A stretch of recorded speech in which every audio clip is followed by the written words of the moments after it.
Whatever business you have here can wait until we know who you really are. Nathan's reply is quiet, steady. Then maybe it's time you do. The music swells, a mix of violin and slow drums.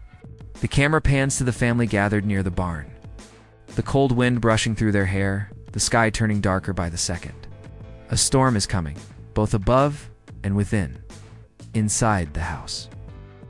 Old photos flicker across the screen, Tim with a group of ranch hands, one of them unmistakably Nathan, younger and smiling. The narrator's voice cuts through. The past never truly leaves Heartland. It waits, silent and patient, until the right moment to return. Nathan's gaze sweeps over the ranch as if reclaiming something that once belonged to him. The horses neigh, uneasy. The wind grows stronger, shaking the trees. Lou steps forward, her tone sharp. You said you made a promise. To who? Nathan looks straight at her, his voice firm but full of pain. To your father? And to you, though you just don't know it yet? A flash of thunder lights the horizon. The screen fades to black as rain begins to fall, the first drops hitting the dirt like ticking seconds before a revelation. The narrator's final words echo through the storm. Every family hides a secret. But at Heartland, secrets have a way of finding their way home. The rain falls hard over Heartland. The sky is gray and heavy, thunder rolling in the distance like a warning. Inside the ranch house, the family gathers, not out of peace, but out of necessity. The air is thick with tension. Every look, every breath feels heavier than the last. Nathan stands near the fireplace, soaked from the storm, while Amy, Lou, and Jack face him like a wall of questions, waiting for answers. The fire crackles behind him, casting shadows across his face. He looks older now, tired, as if he's carried this moment for far too long. Amy breaks the silence first. Her voice is steady, but her eyes are filled with confusion. You said you made a promise to my dad. What kind of promise? Nathan glances at Jack, then back to Amy. A promise to protect what he couldn't. To make things right if he never got the chance. Jack's face hardens. You had your chance years ago, Nathan. You left when things got hard. Don't stand here now and talk about promises. Nathan's jaw tightens. You think I wanted to leave? You think walking away was easy? You have no idea what your friend got himself into. Lou steps forward, her tone sharp. Then tell us. Stop talking in circles. Lightning flashes through the window, the light cutting across their faces. Nathan finally speaks, his voice low, heavy with guilt. Your father borrowed money from the wrong man. He thought he could fix it before you girls ever knew. He almost did, until that last accident. He left me to settle the debt, but the man he owed isn't the kind to forget. The words hang in the air like smoke. Amy feels her chest tighten. You're saying Dad was in trouble? That he kept it from us? Nathan nods slowly. He did it for you. For all of you. Jack turns away, his hand gripping the back of a chair. The weight of the past settles in his shoulders. He whispers, almost to himself. Tim always thought he could outrun the truth. Guess he finally ran out of road. Lou looks toward Amy, her voice breaking. All this time. We thought we knew everything about him. Amy shakes her head, tears in her eyes. Maybe we only knew the part he wanted us to see. The rain outside grows louder, pounding against the windows. The sound fills every pause, every unspoken emotion. For the first time, the family stands together but feels completely divided. The truth has found them, and it's tearing open every scar they tried to hide. Nathan steps toward the door. There's more you need to know, he says, his voice heavy with warning. But not tonight. Some truths need daylight. He leaves without another word, disappearing into the storm. The door slams shut behind him, the echo lingering in the silence. Jack walks to the window, watching the rain pour down. His voice is quiet, steady, the kind of calm that only comes after years of heartbreak.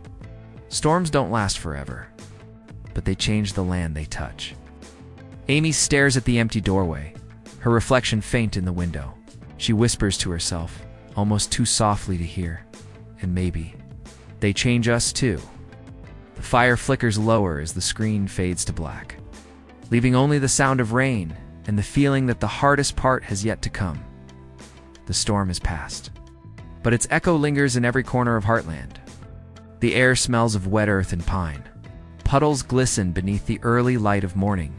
The ranch, once loud with tension, now sits quiet, too quiet.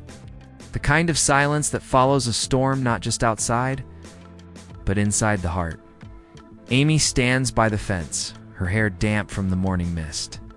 Spartan grazes nearby, calm and steady, a reminder of something unbreakable. She runs her hand along his neck and exhales slowly. Her voice is soft, almost a whisper. You've seen it all, haven't you, boy? Every rise, every fall. Her words hang in the air. Behind her, the sky begins to clear, streaks of sunlight cutting through the gray clouds, painting the ranch in gold again. But the warmth doesn't feel the same. There's still something fragile about it, as if one wrong move could break the peace all over again. Inside the house, Lou pours herself a cup of coffee, her eyes fixed on nothing. The reflection in the window shows a woman who's been holding too much for too long. The folder with Klein Holdings written across it still sits on the counter, unopened since last night. She reaches for it, then stops. She's not ready, not yet. Jack enters quietly. His boots leave soft marks on the wooden floor. He doesn't speak at first. He just sits across from Lou and studies her face. Finally, he says, "You can't fix what's already broken by pretending it ain't cracked." Lou lets out a shaky breath, half a laugh, half a sob. "I thought I was helping, Grandpa." "I really did," Jack nods. You always are. But sometimes help comes in the form of listening, not leading." Lou looks down, tears pooling in her eyes. I don't know how to let go of control." Jack leans back, a small smile tugging at his lips. "That's 'cause you're a Bartlett. We don't let go easy." Outside, Amy walks back toward the house, pausing as she sees Lou through the window. For a long moment, she just watches her sister. Tired, human, hurting. The anger from before softens, replaced by something quieter. Understanding, she steps inside, the floor creaking beneath her boots. Lou looks up, startled, expecting another fight. But Amy just says softly, "We'll figure it out." Together, the two sisters stand there, neither speaking, but something shifts. The weight begins to lift. Just a little. Nathan's words from the night before echo faintly in Amy's mind. Some truths need daylight. And now, in the gentle morning light of Heartland, the truth finally feels bearable. The camera pans out, Amy and Lou in the kitchen. Jack watching from the porch, the horses grazing beyond the fence, and the clouds slowly drifting away.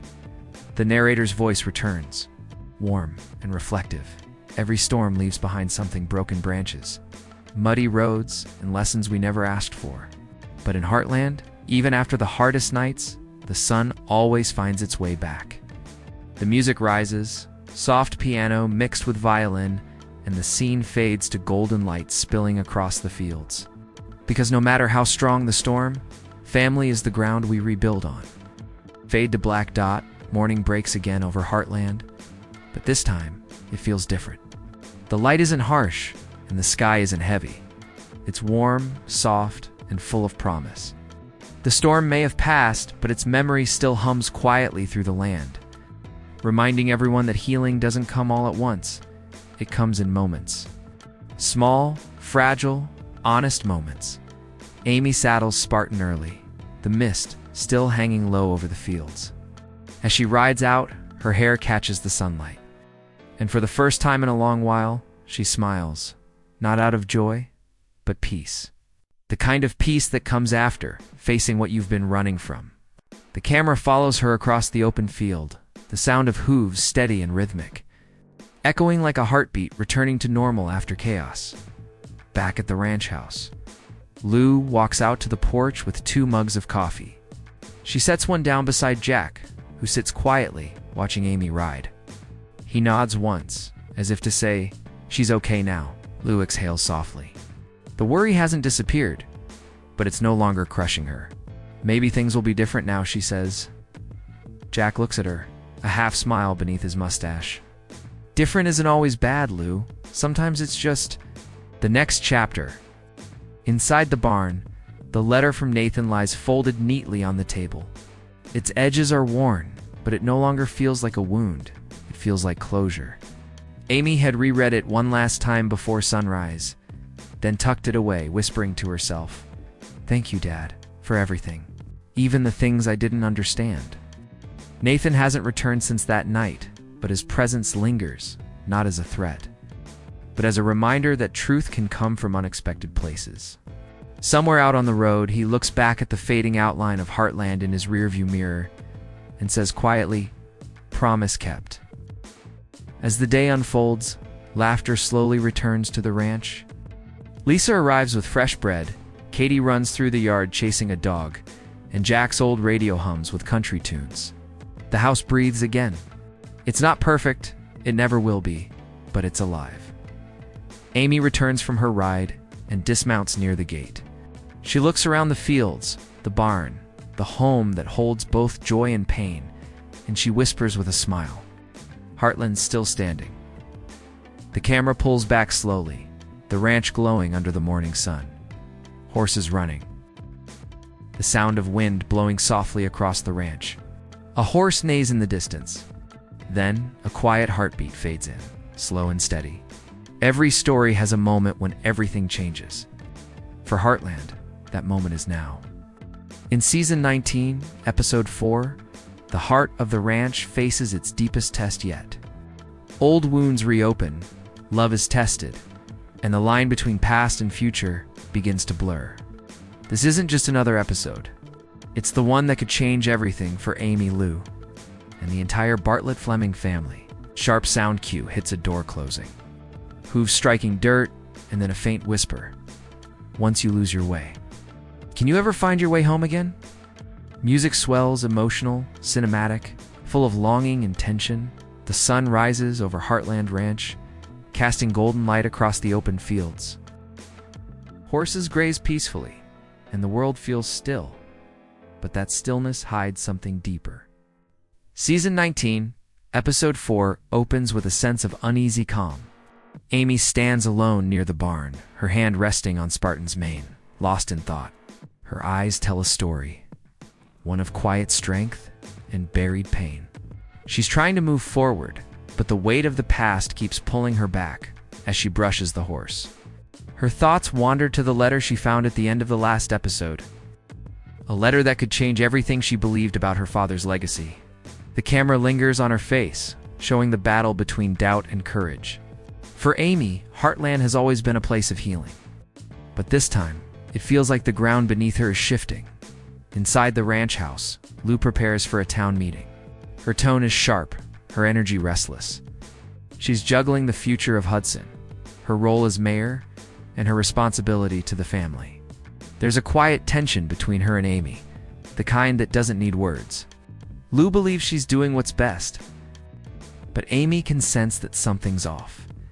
Meanwhile, Jack watches from the porch. His weathered face is calm, but his eyes are heavy with worry.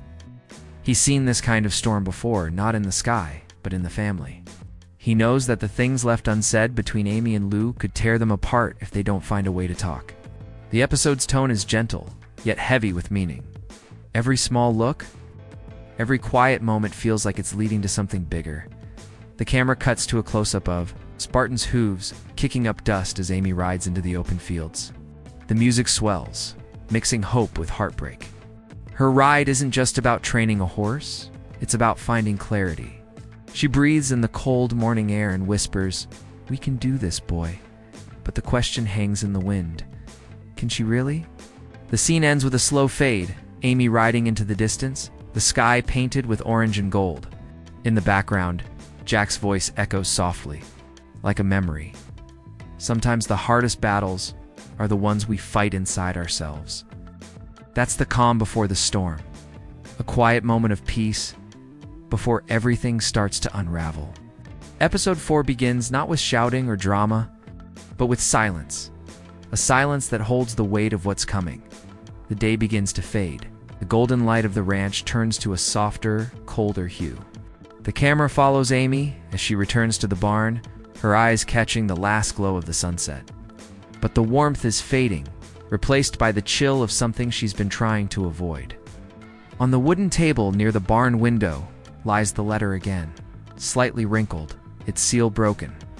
Amy's fingers tremble as she unfolds it, reading the words that refuse to leave her mind. The letter speaks of secrets, things her father, Tim, never told her. A piece of land, a debt, and a promise made long ago that now threatens to resurface. The name written at the bottom, Nathan Klein, is unfamiliar, but something about it feels close, unsettling. She whispers the name under her breath, and the barn feels colder, as if the walls themselves are listening. Cut to Lou, pacing inside the kitchen, a phone pressed to her ear. Her voice is low, urgent. She's speaking to someone about town development, but beneath her words is worry. The ranch's future is tied to a project she can't fully control, and the mayor and her is clashing with the sister she's always tried to protect. On the counter lies a folder with the same name, Klein Holdings. The pieces are starting to connect, but neither sister knows how deep it goes yet. Meanwhile, Jack steps into the barn quietly, watching Amy from the doorway. He doesn't say a word, just studies her expression, her shoulders tense, her hands clutching the letter. Finally, he speaks, his voice steady and warm. "Whatever it is, Amy, don't let it take you backward. You've come too far to walk in the same shadows." Amy looks up, tears just beginning to form, and says softly, "But what if those shadows belong to us, Grandpa? What if they're not gone?" The moment hangs heavy in the air. The wind outside picks up, rattling the windows. Jack steps closer, his boots echoing softly on the wooden floor. He puts a hand on her shoulder, not to fix things, but to remind her she's not alone in the background. The sound of a distant thunder roll hints that something bigger is coming, both in the skies and in their lives. The camera pans to a photograph on the barn wall, a younger Tim standing beside a stranger, the same man whose name is on the letter. The music turns somber, emotional. The screen flickers between Amy's thoughtful silence, Lou's restless pacing, and Jack's quiet concern. The family is connected not just by love, but by the past they never fully understood. Amy steps outside into the cool night, the stars spread wide above her. Her voice, barely a whisper, carries over the sound of the wind. Some truths don't stay buried forever. And with that, the ranch lights fade one by one, leaving only the moonlight shining across the fields. A silent witness to what's coming next. The shadows have returned to Heartland, and they're not leaving quietly. Morning breaks over Heartland, but this sunrise feels different. The colors are pale, the light heavy, as if the world itself knows what's coming. In the kitchen, sound of a kettle boiling fills the silence between Amy and Lou. They're sitting across from each other, but miles apart in emotion. Lou scrolls through her phone, reading messages about town meetings and land contracts, while Amy just stares at the letter spread open on the table. Between them lies not just paper, but years of unspoken words. Amy finally breaks the silence. Her voice is calm but sharp. "Why didn't you tell me, Lou? You knew about this? About the Klein deal?" Lou looks up, her eyes tired. "It's not what you think, Amy.